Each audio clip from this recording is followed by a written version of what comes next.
کچھ اتنا بے ثبات تھا ہر جلوہ حیات۔ قصہ ہی کچھ یوں ہے کہ قصہ یوں ہے ہی نہیں، سب وہیں کا وہیں کھڑا ہے۔ میں ہی چلتے چلتے آگے چلی گئی، جب پیچھے مڑ کر دیکھا تو جو چھوڑ آئی تھی وہ تو وہیں کھڑا تھا، بس مجھے وہی سب نیا لگ رہا تھا، الگ سا، ادھورا سا۔ کیا کروں، کدھر جاؤں؟ سب کچھ ہر کو برابر کا نہیں ملتا، کچھ کھونا کچھ پانا، کچھ پانا کچھ کھونا، یہی ہے زندگی۔ کوئی کچھ کے پیچھے لگا ہے، کوئی کسی کے پیچھے، اور کوئی تو کسی کے آگے، کوئی دولت کے پیچھے اور دولت کسی سے کوسوں دور۔ ایک ایسی عمر آتی ہے ہر انسان پر کہ وہ جان جاتا ہے کیا ہو رہا ہے، جینا کہاں جا رہا ہے، زندگی کہاں کھڑی ہے اور صحت کہاں۔ یہ تو معلوم نہیں پڑتا کہ سانس کہاں سے آ رہی ہے، کہاں سے جا رہی ہے، ہوا کا منبع کیا ہے، کدھر سے آتی جاتی تار کا سوئی ہے۔ حضرت سلیمان کی تابع تھی، کبھی ادھر کی ہو جاتی تھی کبھی ادھر کی۔ اس کا بٹن کہاں ہے؟ رب نے ان پر عیاں کیا ہوگا۔ زندگی کی کسی بھی تار کا سر کہاں ہے، کچھ سجائی نہیں دیتا۔ اللہ ہے، اس کا تو ہم کو سہارا ہے، وہی تو ہے۔ سوال اور بھی بہت ہیں، کوئی کہاں سے آتا ہے، کہاں جاتا ہے۔ انسان ہو کے پتھر، چاند اٹکا کھڑا ہے، سورج لٹکا کھڑا ہے، آسمان تنا ہے، زمین بچھی ہے، معلوم ہے قرآن کہتا ہے۔ اب تو سائنس بھی کہتی ہے، پر میں سائنس کے علاوہ بھی سوچتی ہوں، کہیں متشابہات میں سے بھی شاید۔ کیا کروں، دل اللہ اللہ کرتا ہے، دماغ پھر بھی کبھی کوئی سوال کرتا ہے کبھی کوئی۔ میں دل کا ساتھ نہ ہی دوں تو، دماغ کو بند کر لوں تو، کوئی پرسان حال ہی نہیں ہے۔ میں خود سے جھنجھلا بھی جاتی ہوں، زندگی کیا ہے، جینا کن سوالوں کا جواب ہے۔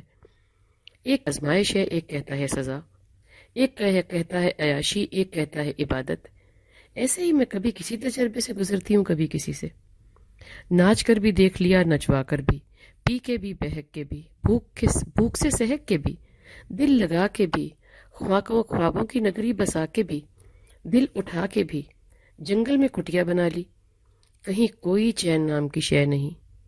جتنا دنیا میں گھستے جاؤ، گھسٹتے ہی جاؤ، وہ آگے آگے بھاگتی ہے، تم دم ہلاتے کتے کی طرح پیچھے پیچھے۔ خلقت دھتکارتی جاتی ہے اور تم اور چپکتے جاتے ہو۔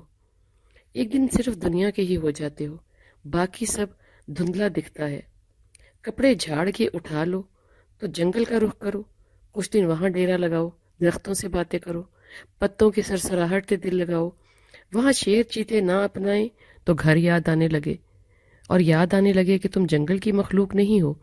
گرتے پڑتے واپس آؤ تو دنیا ویسی ہی جیسی کہ چھوڑ کے گئی تھی۔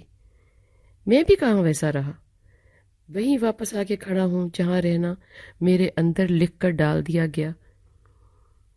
میں نے ہر سو دیکھا، ہر ڈگر چھانی، بڑے دھکے کھائے، لکھا پڑھا، بابوں کو ملتے ملتے خود بابا ہو گئی، مگر مجھے کچھ نہیں ملا۔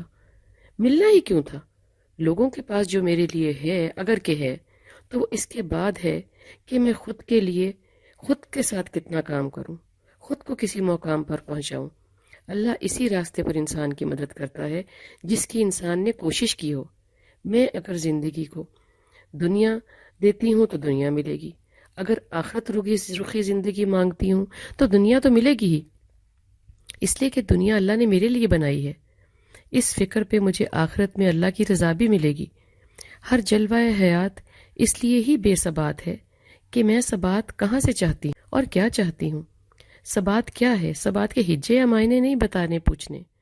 حیات کے حوالے سے ثبات کیا ہے؟ اللہ کے حوالے سے، رجوع اور آخرت کے حوالے سے۔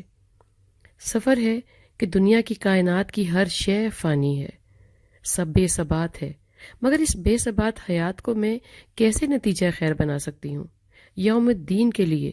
تو معلوم پڑا کہ قصہ وہ ہے ہی نہیں جو ہم ڈال کر کھڑے ہیں۔ مضبوط ہڈ کڑ اور سفید سر کے ساتھ اب کھڑے سوچتے ہیں کہ کیا کریں، کدھر جائیں۔ یہ سب اس لیے سوچنا پڑتا ہے کہ ہم بہت دور آ جاتے ہیں۔ آنکھ کھلتے ہی احکامات کا اور دنیا کی بے ثباتی کا سبق پڑا ہو تو متعدد راستوں پر میں خود کو کھڑا ہی نہیں پاتی۔ آج بھی وہی حال ہے 1500 سال کے بعد۔ میں کیا کروں، کیسے سے عادتیں چھوڑوں، کیسے عیاشیاں چھوڑوں؟ جس زندگی کی آنکھ بند ہونے والی ہے تو خیال آتا ہے کہ یہ مکڑی کے جالے کو خود کا سب سے مضبوط گھر میں سمجھ بیٹھی. اب بے ثباتی کے سمندر میں ڈوبی کھڑی ہوں، کہاں جاؤں؟